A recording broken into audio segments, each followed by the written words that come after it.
बिस्मिल्लाहिर्रहमानिर्रहीम। अस्सलामुअलैकुम स्टूडेंट, आज आपके सामने एक्सरसाइज नंबर 19.2 के में मज़ीद सवालात लेकर हाजिर हुआ हूँ। मैंने क्वेश्चन नंबर 1 आपको करा दिया था, डिटरमिनेंट को सॉल्व करने वाला। आप उसको वॉच कीजिएगा इंशाल्लाह।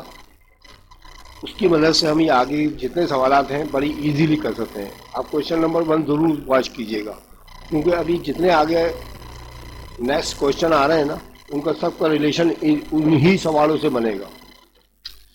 अब आपके सामने क्वेश्चन नंबर 3 में स्क्रीन पे आपको नजर आ रहा होगा कि लिखा है कि for what value of x. बताइए एक्स की किस वैल्यू के लिए द मैट्रिक्स, आपको एक गिवन मैट्रिक्स दे रखा है, इज सिंगुलर।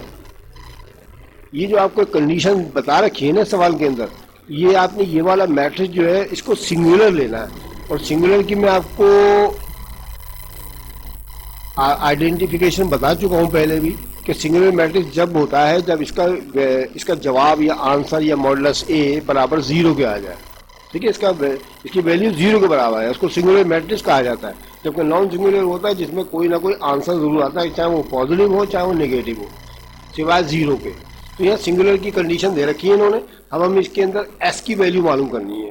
तो इसके सोल्यूशन हम इस तरह करेंगे कि पहले आप लिखेंगे हेयर मैट्रिक्स इज सिंगुलर, क्योंकि यहाँ पर मैट्रिक्स जो है सिंगुलर है, सो मॉडुलस ए की कीमत 0 होनी चाहिए आपके पास। ठीक है, मॉडुलस ए का जवाब 0 आना चाहिए, कंडीशन है इसकी। अब हमें आगे चलते हैं। आप क्या करेंगे, ये सवाल उतार लेंगे पूरा का पूरा, 5 - x 2 x प्लस वाला और 4।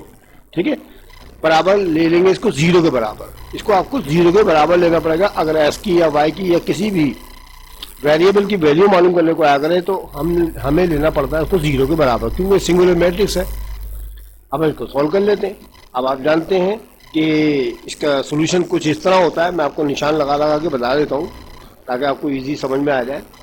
बेटा ये आप देख रहे हैं, पहली रकम तो आपको मैं पीछे बता चुका हूँ पहले सवाल के अंदर कि ये कहलाती है आपकी क्या, ए। क्या कहलाती है, ए।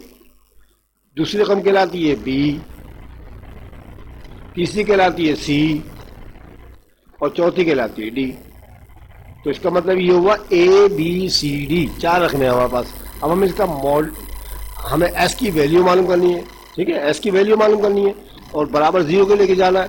तो क्या करेंगे कि ये 5 - x को ए को डी से ज़रब देंगे और बी को सी से ज़रब देंगे। जिस तरह हमने मॉडुलस ए का फार्मूला आपको पीछे करा रखा है कि मॉडुलस ए बराबर होता है A D minus B C. A और डी को मल्टीप्लाई करना है, बीच में माइनस का निशान लगा के बी और सी को मल्टीप्लाई करना है। इस तरीके से आपने क्या करना है, 5 - x को 4 से मल्टीप्लाई करना है। देखिए 4 तो मैंने लिख दिया बाहर, ये आ गया आपके सामने।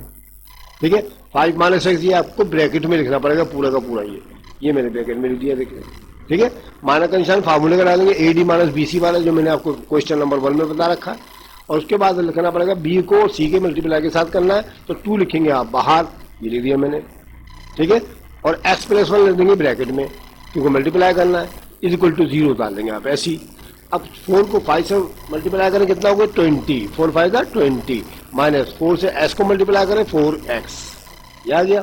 माइनस का निशान है, 2 से s को मल्टीप्लाई करें 2x, माइनस प्लस माइनस 2 1 का 2 इज इक्वल टू 0। ठीक है, यहाँ तक आ गए। अब हम क्या करेंगे, अगले स्टेप में s की वैल्यू को ऐड कर लेंगे और कांस्टेंट को अलग ऐड कर लेंगे। तो मैं आपको तरीका बता दे रहा हूँ, आगे चलते हैं।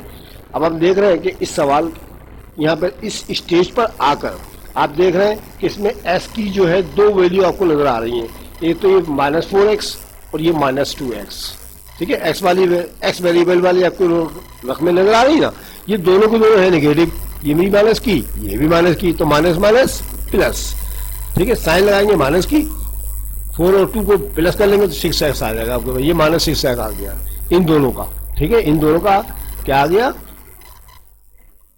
सम आ गया। देखिए इन दोनों को मैंने निशान लगा दिया है। अब बाकी बचा हमारे पास ये प्लस का 20 और माइनस का 2, ये दोनों रकमें बची हैं। अब ये 20 में से -2 निकाल देंगे तो प्लस का 18 बचेगा, ये आ गया आपका 18।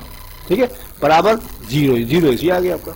अब -6s जो है अपनी जगह रहेगा, क्योंकि हमें वेरिएबल मालूम करना है इसकी वैल्यू। बराबर का निशान डाल के 0 पहले लिखेंगे और प्लस का 18 हो जाके माइनस का 18 हो गया। अब 0 में से 18 निकालते हैं तो माइनस का 18 ही बचता है, इसलिए मैंने 0 लिखने की जरूरत महसूस नहीं करी इसके अंदर। ये प्लस का 18 था, उधर जाके माइनस का 18 हो गया। कांस्टेंट को उधर लेके चला गया हमने। फिर हमें एक्स की वैल्यू मालूम करनी है, हमें इसकी वैल्यू मालूम करनी है एक्स की। तो चुनाचे एक्स को यहीं खाली करेंगे हम, और ये -18 लिख कर, ठीक है, और ये माना का 6x है, उधर जाके ये यहाँ पर मल्टीप्लाई कर रहा है, उधर जाके डिवाइड करेगा। तो चूंकि माना का निशान दोनों तरफ मौजूद है ना, इसलिए मैं कैंसिल यहीं कर देता हूँ, ठीक है। 18 लिख कर 6x के साथ जो है मल्टीप्लाई कर रहा है, उधर जाके डिवाइड करेगा, ठीक है।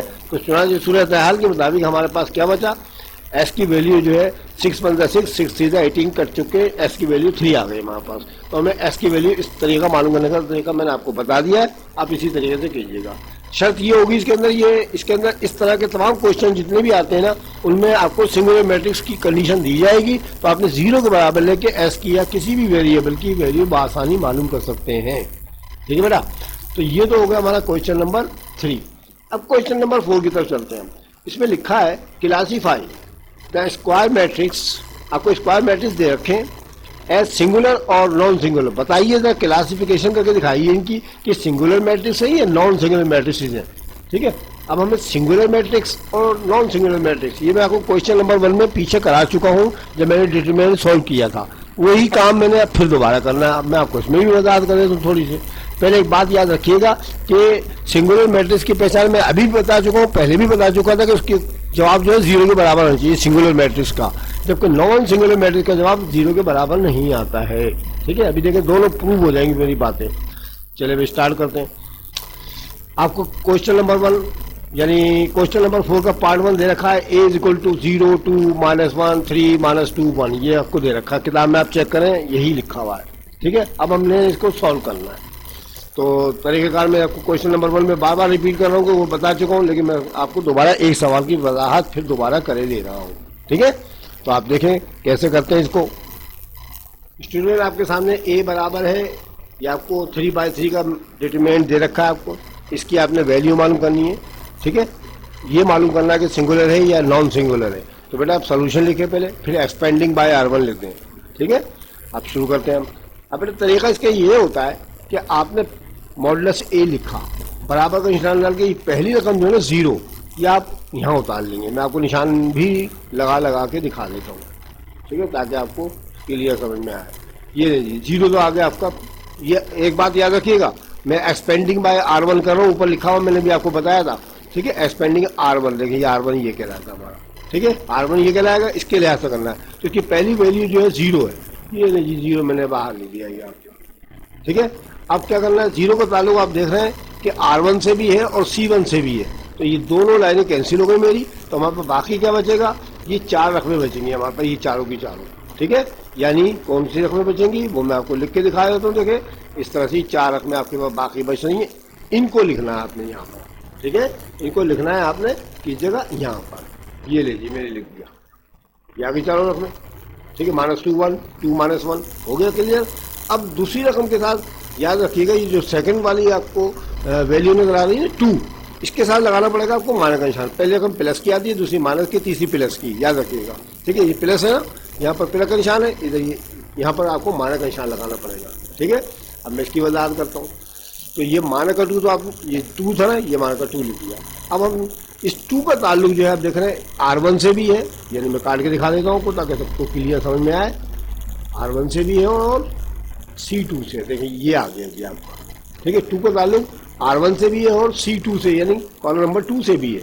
अब हमारे पास बाकी क्या बचा, ये 3 बचा, 1 बचा, 3 बचा और -1 बचा, ये आपने अंदर लिखनी है, देखिए ये लिखी हुई अंदर, ठीक है। अब तीसरी रकम के साथ आता है प्लस, लेकिन यहाँ तो पहले ही माइनस मौजूद है, यहाँ तो पहले ही माइनस मौजूद है। मैं आपको क्लियर करके दिखा दूँ, देखिए माइनस का निशान लगा नजर आ रहा है। तो यहाँ आता है प्लस, लेकिन यहाँ पहले ही माइनस है, तो प्लस माइनस माइनस 1 आप बाहर ले देंगे। अब इस 1 का ताल्लुक जो है बेटा R1 से भी है और C3 से भी है, याद रखिए। मैं आपको निशान लगा के कट करके दिखा रहा हूँ, ये देखें ये आ गया R1, -1 का ताल्लुक है और C3 से भी है। हमारे पास ये 4 रकमें बच रही है बेटा, ये 3, -2 और 3, 2, ये आप नहीं यहाँ लिख दें बस।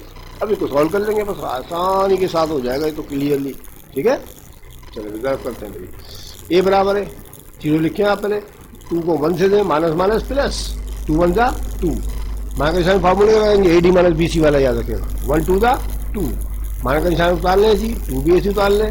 अब 3 को 1 से देगा तो 3 1 जा 3, क्या माइनस का एक रकम के साथ माइनस से देख लें, -3 आ जाएगा और मान का निशान फार्मूले का 3 बनता 3, देखिए इसको AD और -BC। ठीक है, आपको तरीका मैंने सिखा दिया पहले। मान का निशान डाले, 1 की जगह 1 लिखें, अब AD -BC फिर लगाएं, 3 टू द 6। ठीक है, मान का निशान फार्मूले का डालते हैं, लेकिन यहाँ पर 3 टू द 6 माइनस का आ रहा है ना, तो इसलिए माइनस माइनस प्लस 6 आ जाएगा। अब उसके बाद मॉडुलस ही बराबर है, 0 तो आप बाहर लिख दें, 2 में से 2 को माइनस कर दें, 0 बचेगा आपके पास। मान का निशान डालेंगे, 2 की जगह 2 लिखेंगे, ये माइनस माइनस प्लस हो जाएगा, अलावा माइनस ही लगाएंगे, 3 और 3 6 हो जाएगा आपके पास। ठीक है, मान का माइनस इसी डाल लें, 6 और 6 कितने हो गए, 12 हो गए। मॉडुलस से बराबर है, 0 से 0 को मल्टीप्लाई करें, 0 आ जाएगा। Minus minus plus 6 to the 12, minus का निशान 12 1 द 12। अब आप इसका आंसर इसके इस लाइन पे गौर करें, ये क्या है, 12 है प्लस का और ये क्या है 12 है माइनस का, तो 12 में से 12 गया कितना बचा, 0। 12 में से 12 गया 0। देखिए ए मॉडुलस का जवाब आ गया 0। तो इसका मतलब ये हुआ ये सिंगुलर मैट्रिक्स। जिसका जवाब 0 आ जाएगा ना, वो सिंगुलर मैट्रिक्स कहलाता है। मैंने अभी आपको पीछे ही बताया। अब क्वेश्चन नंबर 2 को भी आपने इसी तरीके से सोल्व करना बच्चों, ये वाला जो आपके सामने जा रहा है। ठीक है, क्वेश्चन नंबर 2 भी आपने इसी तरह सोल्व करना है। मैं आपको फिर यानी वजाहत कर चुका हूँ, आप जो है इसको इसी तरीके से सॉल्व कीजिएगा। अब मैं इसको फुल स्क्रीन के ऊपर लेके आ रहा हूँ, ये लीजिए क्वेश्चन नंबर 2 आपके पास ये आ चुका है। देखें बी बिल्कुल सेम ऐसी करा है मैंने बिल्कुल। ठीक है, आप इसको सॉल्व कर सकते हैं। ठीक है, ये क्वेश्चन नंबर 2 हमारा है। ठीक है, देखें 0 2 -1 था, ये निकाल लिया हमने। पूरा सॉल्व ऐसे करना था, आपके पास करके देख लीजिएगा। अब इसका जो जवाब आया ना बेटा, उसका मॉडुलस का जवाब आया 0 में से 0 बचा, -12 आ रहा है इसका जवाब। कितना आ रहा है, -12। तो मैंने आपको बताया था बेटा, 0 के सिवा कोई प्लस का हो या माइनस का जवाब आए तो उसको कहते हैं नॉन सिंगुलर। ठीक है, सिंगुलर मैट्रिक्स वो होता है जिसका जवाब 0 आए। इसका मतलब ये जो पहला सवाल था ना आपका, ये वाला, ये सिंगुलर मैट्रिक्स का था। ठीक है, और ये वाला जो जवाब आया इसका, ये कहलाएगा नॉन सिंगुलर। ठीक है, समझ में आ गया आप लोगों की। तो ये बेटा मैंने आपको क्वेश्चन नंबर 3 और 4 करा दिया है, आप इसकी प्रैक्टिस कीजिएगा। ठीक है, इसके बाद फ़ौरन बाद जो क्वेश्चन नंबर 5 आपके सामने हाजिर हो जाएगा और फिर मैं आगे मज़ीद 6वां 7वां और 8वां सवाल कराऊंगा इंशाल्लाह। अगर आपको मेरी वीडियो अच्छी लगे तो उसको लाइक करना मत भूलें, अपने दोस्तों और साथियों को शेयर करें। ठीक है, बेल आइकन दबा दें ताकि आपको आने वाली वीडियो बर वक्त मिल सके। अगर किसी बच्चे ने सब्सक्राइब नहीं किया है तो सब्सक्राइब कर ले। इंशाल्लाह अगली वीडियो में फिर मिलते हैं, तब तक के लिए खुदा हाफिज़।